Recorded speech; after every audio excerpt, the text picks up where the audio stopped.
Amid the wave of student protests demanding an end to a genocidal war, finally, a politician with pedigree in the Middle East has decided to speak truth to power.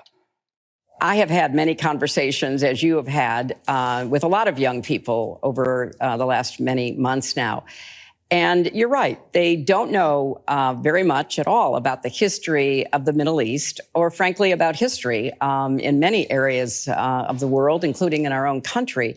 But with respect to the Middle East, they don't know that under the bringing together of the Israelis and the Palestinians by my husband, the then Israeli Prime Minister Ehud Barak, the then head of the Palestinian Liberation Organization, then the Palestinian Authority, Yasser Arafat.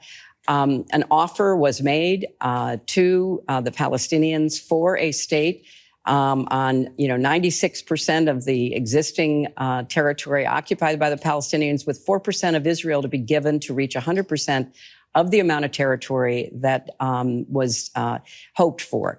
And this offer was made, and if Yasser Arafat had accepted it, there would have been a Palestinian state now for about 24 years.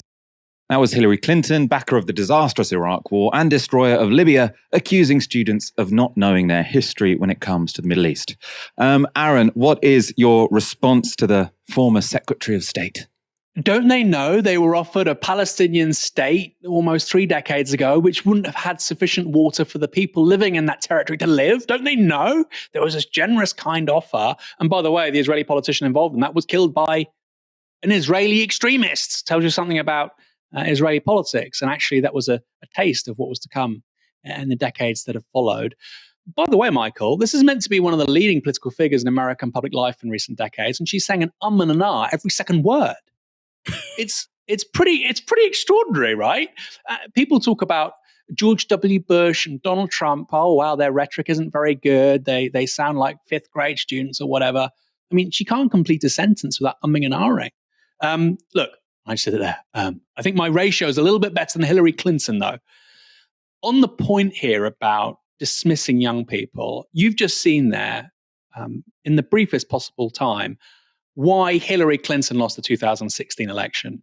She has this extraordinary mix of hubris and arrogance with a complete inability to be in touch with the people whose votes she needs, and also a complete inability to think like people who don't think like her.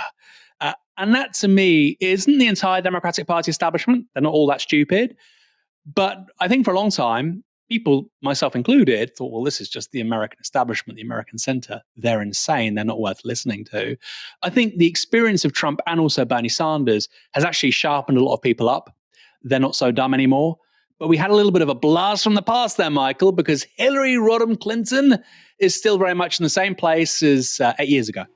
We do have an update for you on Palestine. The UN General Assembly has overwhelmingly passed the resolution for the UN Security Council to reconsider and support full UN membership for Palestine.